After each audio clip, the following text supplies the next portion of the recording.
Jenna Ortega is embroiled in yet another controversy about who she is working with in Hollywood. It was just announced that her next upcoming film project is directed by controversial David O. Russell, who we have last talked about when Amsterdam came out. She's co-starring in this new movie called Shutout alongside Robert De Niro. They say the film follows a pool master who finds a young prodigy who he begins to train in the game of pool. The description for this just made me laugh. One of the last masters of a vanishing craft, the pool hustler, is played by Robert De Niro. Jake Kiyun? I don't know how to pronounce it. Okay. Having lived and lost by the roll of a ball in smoky backroom halls, Jake encounters Mia, played by Jenna Ortega, a young prodigy whose raw, electrifying talent reignites a fire he thought long extinguished. She's like The Rock, the most She's the most electrifying woman in the pool hall. Sensing a rare opportunity to shape a legend, Jake takes Mia under his wing, honing her instincts and sharpening her natural gift. Together, they plunge into the ruthless world of high-stakes pool, where the line between unimaginable fortune and devastating failure is razor-thin. As Mia's star ascends and her ambition grows, Jake must confront the ultimate question. Can he steer her to greatness, or will her hunger for victory eclipse everything he has taught her? Find out in 2026. Yeah. So this is directed by David O. Russell. And he has, I would say an understatement would be to say he has a weathered reputation in Hollywood. Countless allegations, some of varying levels of seriousness. George Clooney, Lily Tomlin, Amy Adams are the three main actors. Yeah. And that's not even getting into David O. Russell's niece. Now, I want to mention before we get into David O. Russell's allegations that Jenna Ortega has had controversies about working with the wrong people in the past already. Yep. Specifically, her co-star in the first season of Wednesday on Netflix, Percy Hines White. He was one of the love interests for Wednesday Addams in the series. And after the first season came out, he got Me Too'd, and the nature of the allegations was incredibly dubious. I don't think there was any evidence ever presented for the allegations against him, and even the way that they were stated in the first place, they didn't seem that serious. So she, as now an executive producer on Wednesday, dissociated from him entirely. He's not going to be in the second season, which they're still in the process of working on right now, and he was completely booted. And Netflix has also just foregone any mention of his name, and they're acting like he never existed. He was roundly canceled for allegations that were never proven, and Jenna Ortega, I have to admit, kind of threw him under the bus for this. Now she's working with David O. Russell, much older and more accomplished professional in their same industry, and she's who has more serious allegations. But she's obsessed with being seen as an auteur. An auteur, an artiste. She's like, I'm not Millie Bobby Brown. I like movies. Yeah, her reputation that she's trying to build is that she cares about making art and not Netflix slop. And she will put up with working with someone who's problematic for the sake of art. She what if she reached out to Woody Allen?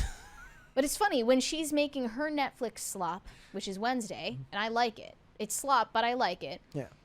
Then she refuses to associate with someone who has been, accused of things that have zero evidence. It just seems like a double standard to me. She's going to work with a canceled person when it benefits her and not when it doesn't.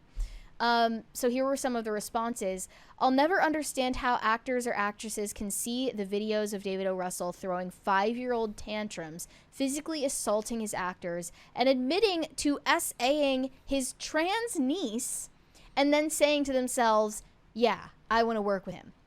Another tweet said, Taylor Swift, Margot Robbie, and Zoe Saldana gave an abuser his directing career back. Never forget that. David O. Russell literally SA'd his niece. He harassed and attacked actors and crew members in all of his sets since the 2000s. I'm pretty sure his track record for having a temper is undisputed, but here was the allegation about his niece, who, if you're confused already, is biologically male and identifies as female. Yeah. This is a police report obtained by a media outlet called The Smoking Gun. It alleges that David O. Russell offered to help his niece with ab exercises, during which his hand, quote, hovered above, quote, her private parts.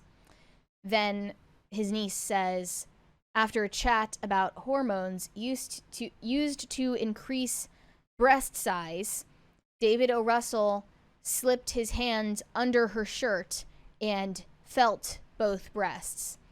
For his part, David O. Russell confirms that the incident happened, but told police that his niece was, quote, acting very provocative toward him and invited him to feel her breasts. So it claims it was consensual. He also admitted to being, quote, curious about the breast enhancement. He emphatically denies any wrongdoing and has cooperated fully with the authorities. Technically admitting to what you did and then saying that it wasn't wrong are like diametrically opposed. Like, that makes no sense. You admitted to wrongdoing. Well, if you ask a lot of people in Hollywood, as long as it's consensual, hey, who cares if it's incest? A little callback to what we were talking about earlier. 20 minutes ago. Things being normalized, and people think, including David O. Russell, apparently, that if it's consensual between two consenting adults who just happen to be related, then it's fine. It's definitely not fine. And I guess he's so out of touch and drunk with power that he thinks he can just openly admit to these things and not face consequences, not be blacklisted. And that has turned out to be true, because now he has Robert De Niro and Jenna Ortega, a well-established star and an up-and-coming star, working with him, and they have no compunction about doing so. The other allegations are mostly about misconduct, which amounts to him being a massive jerk on set to his underlings, verbal and physical abuse, which have resurfaced ahead of the release of Amsterdam back in 2022. Yeah, we reviewed that. We did. Yeah. So an email leaked during the Sony Pictures hack back in 2016, alleging that David O. Russell had abused Amy Adams on the set of American Hustle, causing her to cry and become devastated on set. Christian Bale, who also starred in American Hustle, recalled that David O. Russell's behavior on the film led him to step in as a mediator to defend Adams. He stated that he would continue working with David O. Russell despite the allegations. And his behavior has been a recurring issue throughout his career.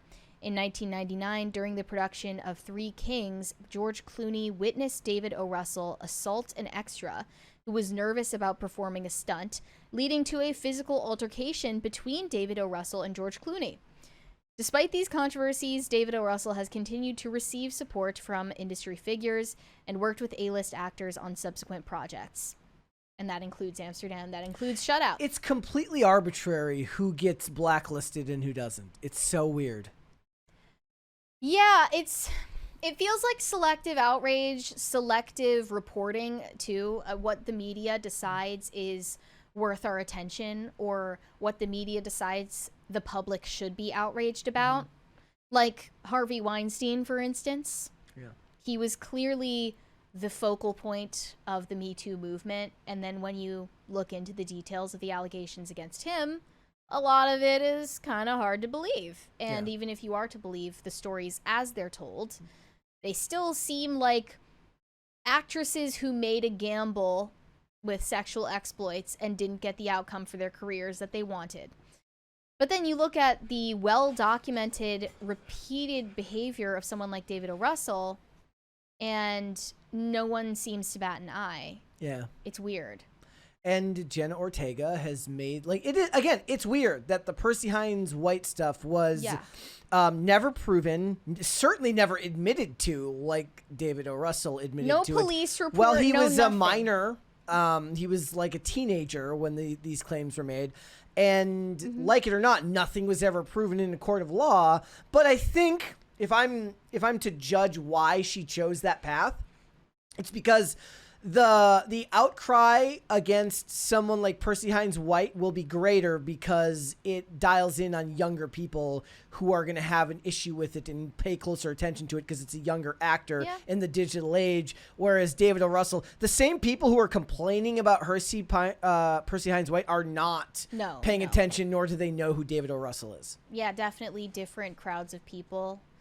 And maybe that just proves that Jenna Ortega is being a shrewd businesswoman, and she'll kind of step on a less established actor in order to get ahead, and she'll work with an established director who is a known freak show to get ahead as well.